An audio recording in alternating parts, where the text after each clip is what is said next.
안녕하세요. 미국주식으로 은퇴하기 미주은입니다. 소중한 주말 시간에도 이렇게 미주은을 찾아주신 한국에 계신 투자자 여러분들, 그리고 전 세계에서 미주은과 함께 해주시는 소중한 패밀리 분들께 감사의 말씀을 먼저 전하고 싶습니다. 많은 분들께서 이미 알고 계신 것처럼요, 제가 지난달부터 세계 최대 규모의 미국 주식 투자 플랫폼인 시킹알파에서요, 아시아 지역 총괄 대표라는 책임 있는 역할을 맡아서 수행하게 됐습니다.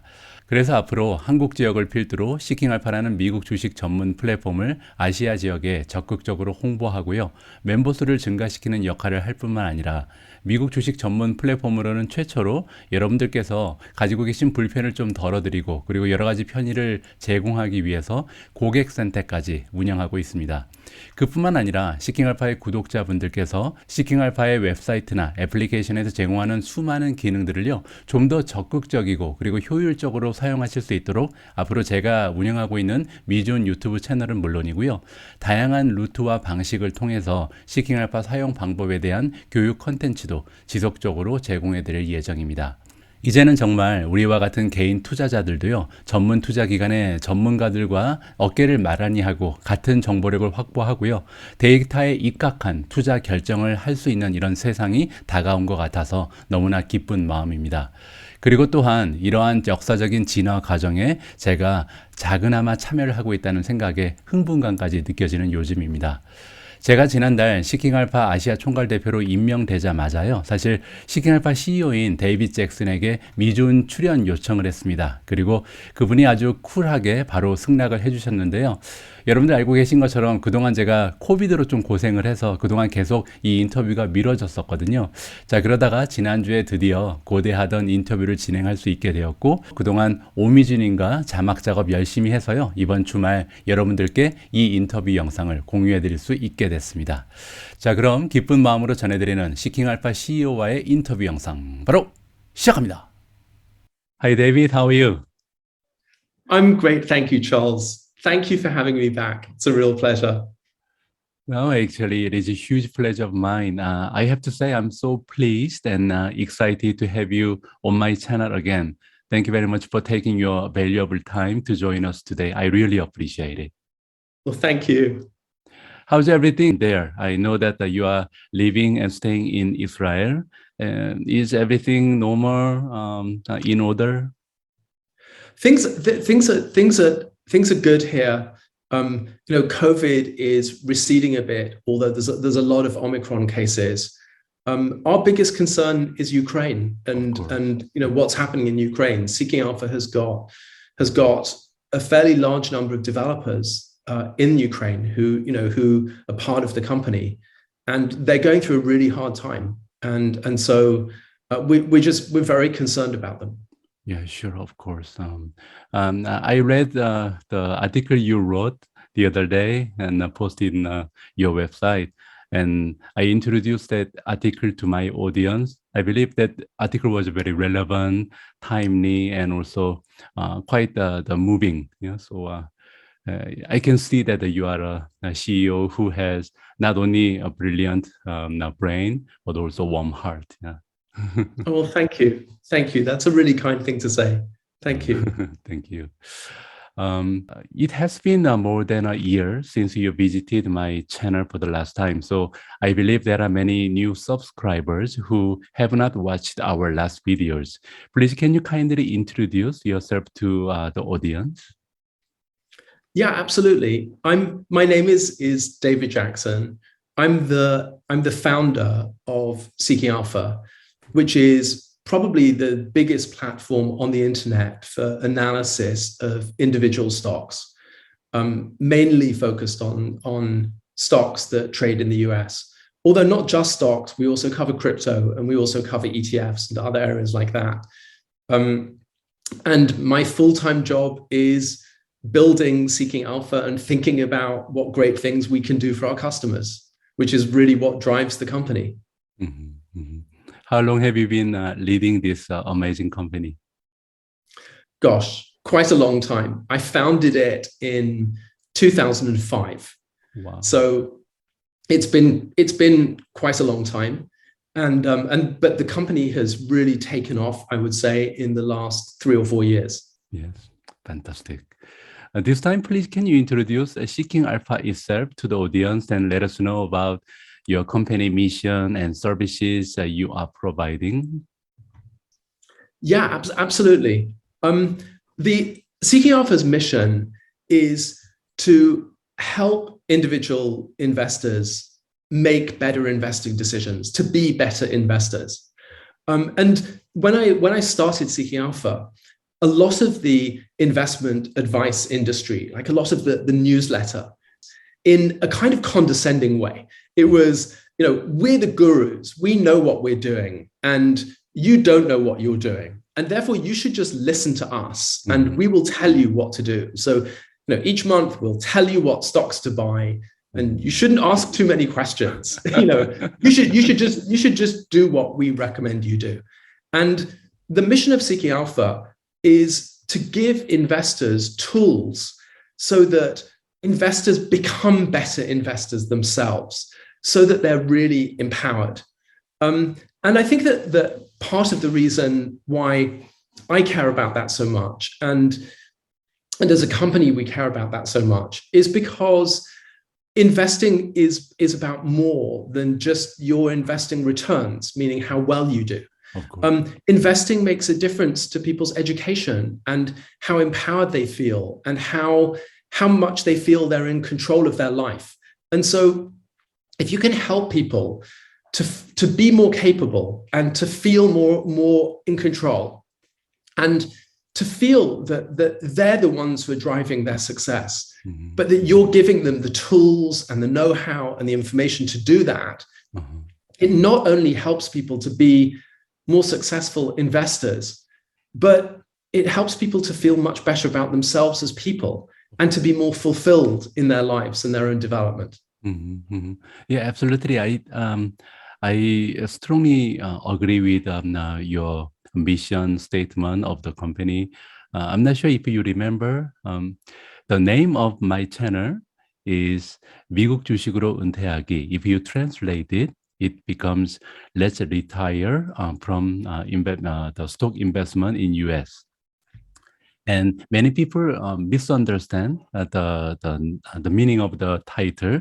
That they usually assume that what I mean by the title is let's make money quickly and retire, do not work. Okay, but that's not really what I want to achieve. What I try to convey, the message I want to convey to my audience is everybody will eventually get retired, and retirement could be very scary thing if you are not prepared, especially financially, and also there is not much thing to do, and your networking is very limited, and your life becomes very dull, boring suddenly. So what I want to deliver to my audience is by investing in US stocks, you will become an active learner. You talk about different companies who are changing the world, making a lot of innovations, and you learn about the future, and you will become better communicate with the younger generation. So you are not only prepared financially, but you will have ability and capability to, to be ready for the next generation, next future. And I think that is the most important part of investment. Yeah, I think that's really right. I think to reinforce what you're saying, I think that there are two aspects of investing that are really important for people. The first is that investing is fundamentally optimistic. Right? When you invest, what you're doing is you're saying, I'm more hopeful about the future than I am about the present. Yes. In that, I think that there are companies that are going to do great. I think that there are going to be new technologies, or the world is going to change, or even the companies that we have will learn to do what they're doing in a better way, where they'll grow their revenues and they'll become more profitable. So investing is fundamentally optimistic. And I think the other aspect of investing, which is really important, is that for people, is that investing is a prism through which you can see the whole world. And so there's tremendous opportunity to grow intellectually, to grow in your interests through investing.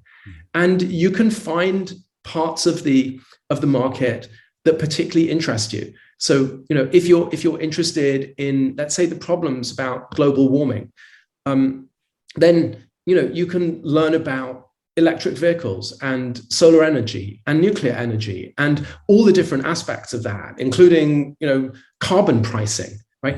Everything, the financial markets price everything. And so investing gives people a tremendous opportunity, if you like, to continue their education, but in a way that they love it, that they're the ones who choose what they're interested in, Yes. and that they can delve into topics that they really enjoy. And so I think it's this combination of optimism and personal growth, and knowing that you're building a better and safer future for yourself as well, as you described, for people in retirement. Absolutely. Maybe that's why people say optimistic people make a better investment because they are open to the future opportunity and they do not change their mind or perspective when the stock or market goes down. They stay positive and eventually they will get a better result. Yeah, and that's really supported by the data, because if you look at the growth of the market indexes over a very long period of time, they've gone up tremendously. And we know that investing in stocks is the best long-term method of saving. To own a share of companies which make up the economy, and the economy is growing. And I think that often in the news cycle, where news companies and news reports often focus on short-term issues and often things which are upsetting or things which are going wrong, because anxiety gets people's attention. Yes. If you report on the things which aren't going well, which aren't good, then it gets people's attention. But if you look, for example, at the last 100 years, at the improvements in economic welfare, the enormous number of people who have come out of poverty in the world, tremendous improvements in healthcare, declines in crime rates, right? In almost every developed country, and many other countries as well. The long-term trends are really good. And they've been good for 150 years. And so I think that choosing to be optimistic isn't just a choice about how you want to view the world. It's also rooted in the data itself. Yes. It has been all backed up. And, whenever the market goes down, I usually check if there are any relevant data from the history and share with my audience to make them feel better. I think that's fantastic advice. And the second thing you mentioned was also very relevant. You talked about freedom, which means we look at the world through the stock investment, and then it could be one of the best ways to learn and study about the future and the world we are living in. I 100% agree with that point, and that is why I cannot wait to teach my kids how to invest, because they are still too young, to be honest. That's only 9 years old and 7 years old. But once they become teenager, I really want to invest with them. I want to let them choose the company and discuss why they think this company will do better. What is the reason behind your decision? And this kind of a conversation will help them grow dramatically, in my opinion, because I experienced it myself for last couple of years by running this YouTube channel. Yes. Yeah, and I think also there are tremendous social benefits as well. People who are curious, who are intellectually curious and interested and are learning, are also more interesting people, to be with. And so one of the things that we see on Seeking Alpha, for example, is that we've got millions of people who use the site and are researching stocks and discussing them, and they make friends on the site. and they have conversations with other people who they form relationships with. Because if you feel that that you're fundamentally optimistic, that you're learning a lot, and that you're open-minded, and you just want to succeed in what you're doing, it's very easy to find friends and find other people to discuss those issues with, and to enjoy their company.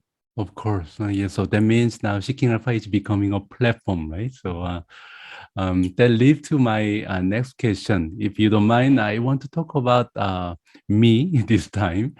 You have recently appointed me as regional 시킹알파 partner in charge of Asia. Please, can you tell us about the background of this initiative and the objectives you are trying to achieve together with me? Yeah, absolutely. Well, I mean, first of all, it's not something that we just dictate to you. This opportunity came out of our working together and your initial interviews of me. And I think that what we most discovered is this alignment in what we care about, which is that, just like I was describing before, that Seeking Alpha's mission is to empower people so that they can learn and that they can make their own decisions. We realize that we're very able to do that among English speakers who live in America, and maybe some other English-speaking centers like Hong Kong or London or other places. Yes. But there are millions of investors in Asia, for example, who don't have the same access to all the language tools that we've given to native English speakers, and therefore, if we can work with someone to help empower those investors as well, and to help them learn how to use the platform, then that's an extension of our mission, which is to help people grow in their self-fulfillment and their investing. And I think that's always something, Charles, that I felt very strongly in my conversations with you, which is that your YouTube channel isn't a channel where you want to just tell people what to do. Your channel is a channel where you want to help people to grow themselves in terms of what they're doing. And so I think that we've got a great opportunity to just like we're trying to level the playing field, if you like, between professional investors and individual investors. There are also millions of investors outside the US who have been in some ways at a disadvantage to American investors. And an extension of our mission in working with you is to empower those people as well, and to level the playing field for them so that they have the same tools and the same access as somebody who lives in New York City or San Francisco has. So I think that for me is the biggest goal of working with you. Yes, thank you so much. I feel really honored and privileged, and I talked about it often to people around me. I feel like I'm always lucky when it comes to people's connection. I meet a lot of good people who help me to grow, and this kind of opportunity was never something I never imagined. Yeah, I never thought I could work for the company like a Shiking-alpa, one of the biggest platform in the world, and I get this title to work with you very closely. It's absolutely big honor, and once again, I want to say thank you for your trust, and thank you for giving me this fantastic opportunity. I won't let you down. Well, thank you. First of all, thank you.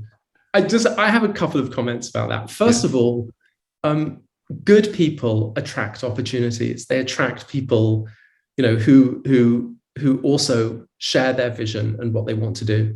And I don't think that it's a coincidence. You're very modest, but I think that this is really deserved. The other thing that I want to say is that Seeking Alpha really is built as a platform on working with other people. We have thousands of contributors who write articles, and we have an enormous community of people who write comments on the site, and they share their insights in stocks on the Seeking Alpha platform. And without our contributors and without our community, Seeking Alpha just would not be what it is. And so in our DNA as a company is the recognition that working with talented people and helping to empower them and helping them to fulfill their potential means that we can all do better together and that we can help investors much more. And so I don't at all see it as an unbalanced or asymmetric relationship. I honestly see Seeking Alpha as a platform where we're helping other people to fulfill their potential. We've got thousands of contributors, who are making a living with Seeking Alpha, just like YouTube does, right? With YouTube creators. Yes. In the investing arena, Mm-hmm. Seeking Alpha has really helped people to fulfill their potential and to create, income for themselves and a living by helping other people. So that's very much in our DNA. And so I feel equally grateful to you and to all of our contributors and commenters and our community on the platform as well. Very touching. I love your philosophy. One of the things we need to see when it comes to investment, we need to see CEO's philosophy, CEO's mindset and the mission of the company. And I'm not sure if you have any plan to do IPO. Maybe I want to invest in Seeking Alpha. Do you have any plans anyway? We're trying to build a great company, mm-hmm. and I would like us to stay independent. I think in a way that's the best pathway for us, mm-hmm. and that means that the most natural pathway I think is towards an IPO. The timing, who knows? Like short-term timing is always an uncertainty, as it is with the stock market, which we're all experiencing right now. Yeah. I hope in the future I have opportunity to invest in Seeking Alpha. Thank you. Thank you. I think we talked about myself enough, so let's move on to another topic. This time I would like to talk a little bit about Seeking Alpha's technical side. One of the key information the investors can get from Seeking Alpha is so-called Quant Rating. In my opinion, this is one of the most valuable pieces of information you can obtain from Seeking Alpha website, but it could sound quite complicated. Please, can you explain about Quant Rating, please? Yeah, absolutely. First of all, I want to start off with what we're trying to do with the Quant Rating. Sure. And also the factor grades, which I'll mention as well as part of that. In one of the things that's very important to investors is to look at all the data that you have about a company, which includes its financial performance. So, for example, the numbers that it reports each quarter or each half year for some companies, about how its revenues are growing and its profits are growing, and all of the financial statements that it reports to the SEC, its income statement and its balance sheet and its cash flow statement. And then there's also very important information, trading information about a company. Its stock price. Has its stock price been going up? How much momentum has it got? How much is its price going up relative to other stocks or relative to the stock market? And then you can look at the valuation of the company, which is a big challenge for many individual investors, because many individual investors struggle with how to really assess the valuation of a company. Is this stock expensive or is this stock cheap? And our goal with the Quant Ratings was to be able to present all of this data to investors in a way that's really easy and quick to understand. And so what we do is, for almost every stock, we provide a rating on the company's growth, its valuation, its profitability, the momentum of the stock, and whether analysts are raising their estimates or cutting their estimates for how much the company is going to grow. And then that I think, for me, is one of the most important elements of what we do on the quant side. It's to give you a snapshot of every stock so that you can instantly understand it. You can understand, am I owning a growth stock here or a value stock? Is my stock, does it have terrific growth, but it's very expensive and very high valuation, or is it a more attractive valuation? And so the first part is to give investors this snapshot of every company, but also without asking them to trust us. So you don't need to just trust the rating that we've given. You can click on any of the ratings and you can see all the underlying data for yourself. Mm-hmm. So if you want to, you can say, this is the underlying data. Maybe I would have come to a different conclusion, and I'll come to my own conclusion. Or you can say, I just want to know what Seeking Alpha's summary of this stock is, and that's enough for me. Then what we do is then we provide an overall quant rating of the stock, which is we run millions of calculations every day using big data to see which stocks, based on historical patterns, have the best characteristics to perform well going forward. Mm-hmm. And so we give an overall quant rating to each stock. Mm-hmm. And those quant ratings have spectacularly good performance. They've turned out to beat the stock market, beat the S&P 500, every year for about the last, for as long as we've been running the system, by really a significant amount. So the overall quant rating gives people an instant idea of how good is this stock right now. How should I expect this stock to perform over the next 6 months or the next year? And so that's the overall quant rating. And it's those two things. It's the grades on the individual stock and the overall quant rating that I would describe as being our quant system. And we offer that to premium subscribers on Seeking Alpha. So every premium subscriber can look up any stock and can see the ratings on the stock. And then we also have tables that show the top stocks ranked by the rating in the quant system as well. Sure. Then in general, what would be the best practice for utilizing Seeking Alpha website? How can people get more value for what they pay for? Any advices for that? I think two kind of immediate things.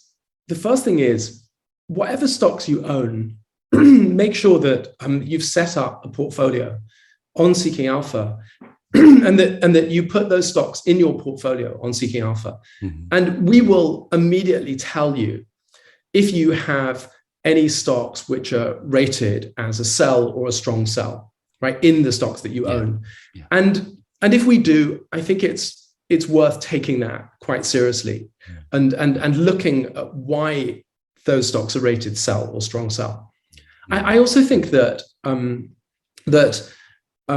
we really have the best news coverage and the best analysis of stocks. So Seeking Alpha really is the best tool to track your portfolio out of any tool available to individual investors. You'll get news on your stocks and you'll get articles about your stocks, and you'll be able to read the comments as well and the community discussion of those stocks. And in addition to the quant ratings, you'll also get the Wall Street rating on every stock, and also the rating of the Seeking Alpha contributor community, mm-hmm. and what they think about the stock. Mm-hmm. And so the first piece of advice I would give people to getting more out of Seeking Alpha is set up a portfolio on the site, put your stocks in there, and use Seeking Alpha to track your portfolio. Download the mobile app, mm-hmm. as well. The mobile app is synced to the desktop website. So whenever you check your stocks, you can check them on your mobile app as well, and you can see what news is. Mm-hmm. Mm-hmm. I think the next way that people can get more out of Seeking Alpha is, before you buy any stock, check it out on Seeking Alpha. Check out what the quant rating is, what the factor grades are, meaning the grades for the company's valuation, mm-hmm. growth, profitability, momentum, those things. Mm-hmm. Make sure you understand what you're buying. And Seeking Alpha can help you to understand any stock that you're thinking of buying really quickly.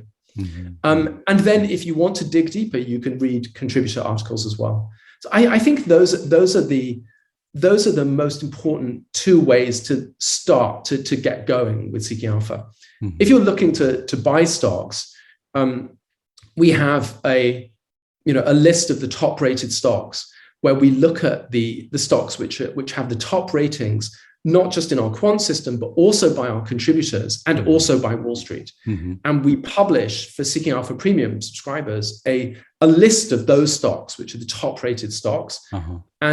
And again, they have massively outperformed the market, those stocks. So if you're looking for ideas of what to buy, I think Seeking Alpha Premium is a very easy way to find ideas that are strong ideas. Thank you for the tips. If I can share my own experience, because as you know, I have a lot of growth stocks. And for last 6 months, I had this new function, the warning alerts. I received quite a lot. I think 3 or 4 stocks were having this alert. But because I was having a strong conviction on those, I didn't sell. But eventually the result was quite bad, I have to say. minus 30%, minus 40% broke that points. Yeah, so you're right. Maybe that warning is not really evaluating the company itself. I think that that alert or warning is saying that at this point, the stock movement is not healthy. So even though maybe on the long term, the company will do very good, but at this point, that stock looks in a risky position. That's why that we received that kind of alert, and I found it quite useful. I think from now on, I will listen to those a lot more actively, I would say. Yeah, I think that you're mentioning a very important distinction here, which particularly many new investors, it takes them a while to really internalize that distinction, which is there's a real difference between a great company and a great stock. Mm-hmm.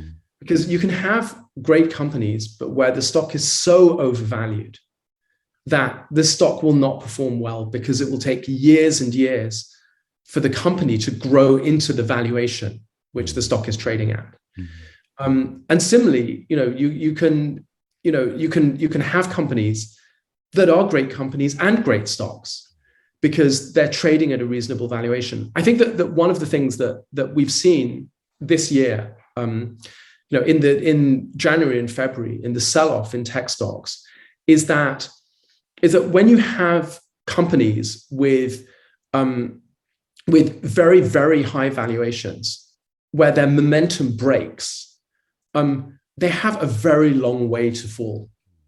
And so even great companies, valuation tends not to matter when momentum is really strong.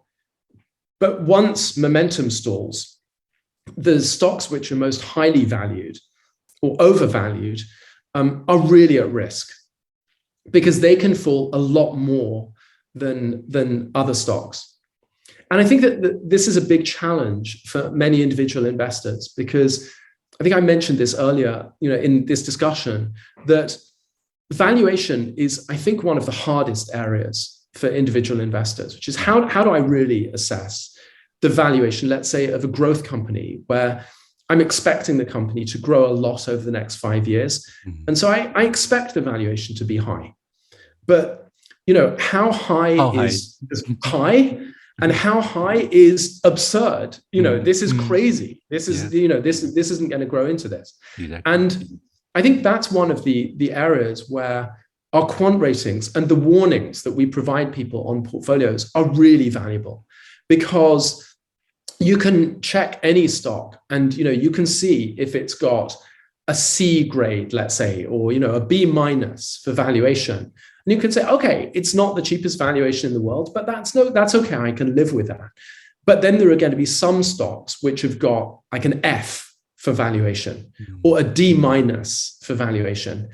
And, for those stocks in particular, when their momentum breaks, they can fall an enormous amount.